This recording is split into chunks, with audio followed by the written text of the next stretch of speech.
Would you like a glass of red, white or green? Well, this week we're looking at the environmental impact of or the effect climate change can have on alcohol. How can the earth and or favourite poisons live in harmony? Starting with biodynamic wines here in France, we look at how vineyards come up with natural concoctions to enrich the soil and look to the moon to produce their tasty tipples. Next, we'll cross the border into Germany, where, like it or not, beer may soon have to be consumed with moderation, as climate change means that there are no longer heaps of hops. Finally, having looked at the liquid, what about the packaging and labels? Does a green sticker really mean it's eco-friendly? And why are screw caps being blamed for destroying forests? First, it was organic, now it's biodynamic. That is the latest trend in pure pleasures or natural wines, of which France is the cradle. Like for organic, less is more for biodynamic when it comes to pesticides or chemicals. But here they also rely on the moon, plants and even cow horns to help their harvests.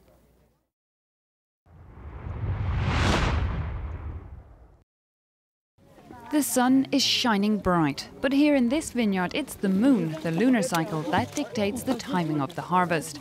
A decade ago, the Zind-Humbrecht domain went biodynamic.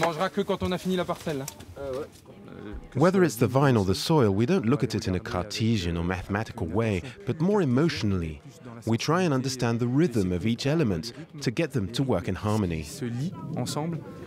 A biodynamic vineyard is treated as a complete living system. The moon, stars, soil, its insects and weeds are all understood to play a part in the well-being of the vine.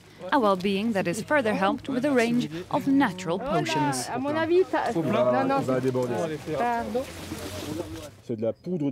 It's just the powder of pulverized rock. And this silica powder we put into a cow's horn, you can see there is a bit left. The horn is the part of the cow where all the different energies come together. Its ego and conscience. And in biodynamic wine, we understand that the plant is looking for a conscience.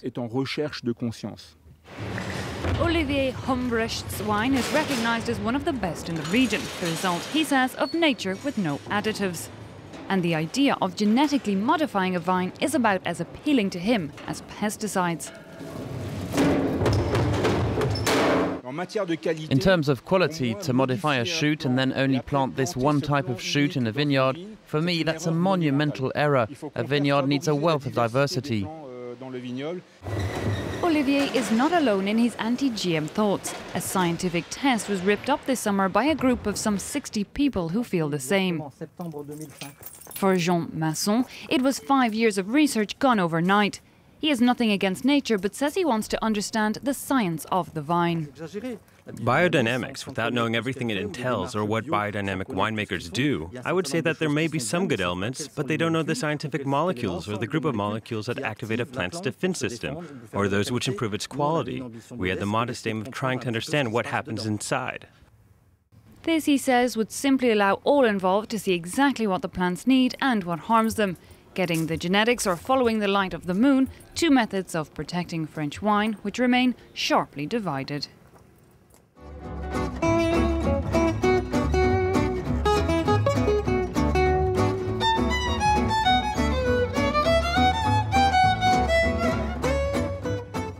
The temperature in the period just before the wine is harvested is very important, as it's at that moment that the balance of the grape is confirmed. So many environmentalists say that global warming or climate change could change the taste of many of France's Grands Crus. And if you're a beer drinker, well, don't think that you have nothing to fear. Across in Germany, the fields of barley and hops are getting less and less plentiful.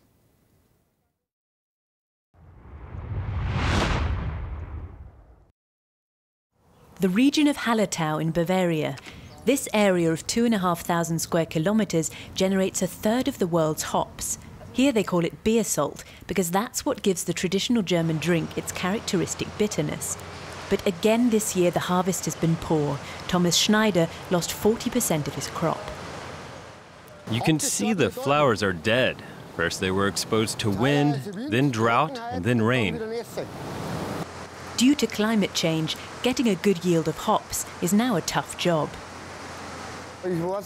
Years ago we used to have a few days of good weather, then a few days of rain.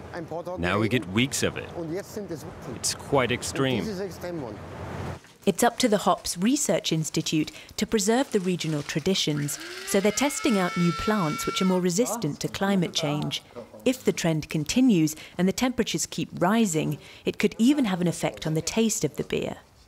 You can tell the difference with American hops, which is grown at 30, 35, even 40 degrees Celsius. Their beer doesn't have such an intense flavor. It's not as distinctive as the hops grown here in Central Europe.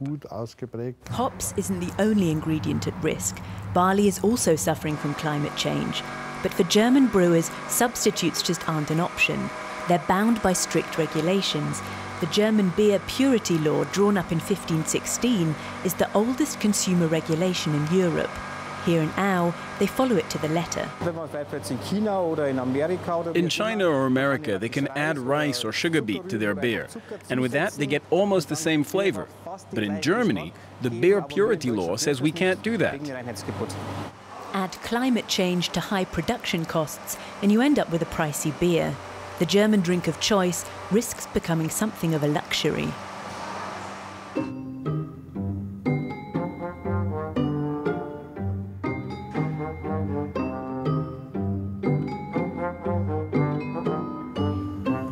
In the last decade, the amount of wine sealed with screw caps or plastic has gone from 5 to 30%. Here at the Domain Zind-Humbrecht, they're sticking to cork, a decision environmentalists say could save hectares of forest. So after looking at the liquid, we now turn to the packaging and the ever-increasing amount of labels on our beverages. Choosing a wine can be a real headache. For a non-connoisseur, wine labels may all look similar and full of enological jargons. And what if you're looking for eco-friendly products? Well, walk into any wine shop and you'll probably find bottles with labels like this one. Now, it's telling consumers that the wine is not just red or white, but also green. Labelling a wine organic seems to be a growing trend in the industry. The most common in France is the AB seal, issued by the French Agriculture Ministry. Vine growers who meet the ministry's standards for organic farming can use this. Some use the EU-certified logo. But the labels can also be misleading. While they can certify that the wine is made from organic grapes, it doesn't mean there are no chemicals added afterwards to make wine. You can have organically grown grapes that are of really bad quality. A wine producer can still take it to the processing facility and add all sorts of things in order to make it drinkable. He can modify the acidity, the sugar level, and use other artificial fermenting techniques, but he can still call it organic wine. Some private groups issue their own seals of approval for products that comply with a stricter set of rules. They demand wine be made from organic hand-picked grapes and restrict the use of additives in the wine-making process. Many producers prefer not to use any of these labels, even if their wine is made the earth-friendly way. They fear consumers might associate them with poor taste, or are simply confident people will drink their wine with or without the green sticker. Well, it's in front of this patchwork of vineyards that we're going to have to say adieu. A big thanks to everyone who worked on this week's show, notably the man on the other side of the camera, Rabah Zanoun. Thanks also to our producer, Young Chim. Drink responsibly, and I'll see you again next time.